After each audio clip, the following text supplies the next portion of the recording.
France Bleu Berry, l'espace détente. Allez, on va tout de suite parler des petits livres du mardi avec notre amie Christelle Jacob. Bonjour. Christelle. Christelle est venue avec ses 3 coups de cœur. Parmi les 3 coups de cœur, le premier, ce sont les contes d'un roi pas si sage. Oui, donc là, un très joli recueil de 3 contes qui parlent de sagesse. Donc c'est l'histoire d'un jeune roi, le roi Artégan, qui a tout pour être heureux dans un royaume prospère. Mais il se pose des questions parce qu'en fait, il a jamais assez de temps pour faire tout ce qu'il a envie de faire. Et puis, il va se demander qui est-ce qui a bien pu décider que les jours duraient 24 heures. Et il va essayer de les allonger comme ça en signant un arrêté royal. Mais évidemment, la nature ne l'écoute pas et les jours, ils durent toujours 24 heures. Donc il aura beau essayer d'aller voir l'horloger du royaume, le pêcheur, puisqu'il a compris que ça marchait quand même avec les marées, la lune, tout ça. Ça marche pas, mais bon, il finit par comprendre qu'en fait, c'est pas le temps qu'il faut changer, mais ce qu'on en fait. En fait. Voilà, donc il va comme ça, au fil de ce recueil, ce petit roi devenir de plus en plus sage. Donc c'est écrit par Ghislaine Roman, et puis les illustrations sont très sympas aussi. Elles sont de Clémence Paulet, et donc moi je le conseille à partir de 7 ans, et c'est aux éditions Seuil Jeunesse. C'est au Seuil Jeunesse, et ce petit roi, il est pas si sage, mais il est bien sage quand même. Eh oui. Il est bien sage quand même. Un joli petit livre pour les enfants. Vous avez dit à partir de 7 ans. Voilà, oui, c'est ça. Oui, il faut savoir un petit peu lire. C'est bien. Deuxième petit livre tout rigolo, mais de papa. Oui, alors là, c'est l'histoire de 2 oiseaux, donc c'est Tom et Enzo, qui ont trouvé un œuf abandonné. Donc, ils vont décider de le protéger jusqu'à ce que ses parents reviennent, et ils vont veiller sur lui comme ça, jour et nuit, mais les parents ne reviennent pas. Donc, un jour, il y a quand même un oisillon qui va sortir de cet œuf, enfin une oisillonne, parce que c'est une petite fille, qui s'appelle Lilou. Et Tom et Enzo, ils vont continuer à s'en occuper, et lui donner beaucoup d'amour, et ils vont finir par l'adopter. Mais un jour, c'est la rentrée des classes, c'est le jour où les oisillons prennent leur envol. Et ce premier jour-là, la maîtresse va leur demander de dessiner leur famille. Et puis la petite Lilou, elle va dessiner 2 papas. Et le petit garçon qui est à côté, il va lui demander, mais pourquoi est-ce que toi tu dessines 2 papas? Et la petite fille, elle en sait rien en fait, et elle reste sans voix.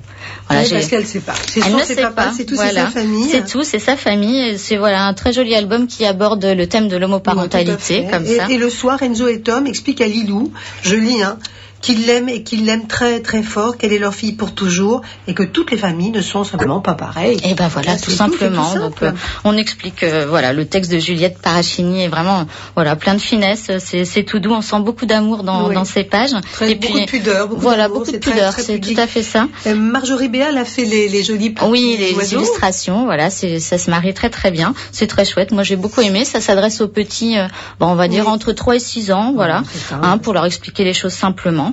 Et puis c'est aux éditions des Ronds dans l'eau. Des Ronds dans l'eau jeunesse. Oui. Le 3e livre, c'est l'encyclo des petits curieux. Quel événement un bébé? Oui, jeunesse. Oui, donc là on parle encore de bébé avec un livre extrêmement bien fait qui fait partie donc de cette collection de petites encyclopédies. Donc là, dans cette histoire, depuis quelques jours, on a Louis et Louise, les jumeaux, qui trouvent leurs parents très bizarres parce que le papa est toujours distrait, la maman a toujours mal au cœur, et puis ils vont leur annoncer la bonne nouvelle, ils vont avoir un petit frère ou une petite sœur.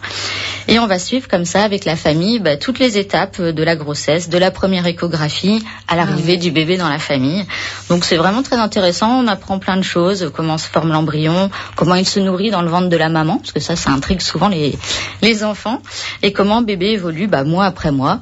Donc d'abord sous la forme d'une petite histoire rigolote, et après avec un vrai documentaire qui explique avec des mots simples aux enfants, comment on fait les bébés, comment ça se construit. Là, ça c'est aussi très bien pour le petit garçon, la petite fille qui va avoir un petit frère, et pour le préparer qui se pose psychologiquement aussi, parce que c'est pas toujours simple de devoir partager sa vie avec une petite soeur, un petit frère qui arrive quand on a été habitué à être chouchouté. Tout à fait. Il faut préparer l'événement. Alors dans un joli petit livre, bien expliqué, c'est super. Je regardais les pages, c'est très très bien expliqué. Ah oui, on vous explique vraiment tout, l'échographie, l'accouchement, comment ça se passe exactement. On ne ment pas, on dit tout, mais alors c'est tellement rigolo, tellement bien fait. Et c'est tout l'art de parler aux enfants. Exactement, de dire la vérité sans choquer. Tout à fait. Formidable. Donc là, celui-ci, c'est pareil, je le conseille à partir de 7 ans, parce que c'est vraiment l'âge où ils se posent des questions sur ce genre de choses. Et donc c'est écrit par Elisabeth de Lambilly, et donc très bien illustré par Rémi Saillard. Bien, 3 petits livres bien utiles.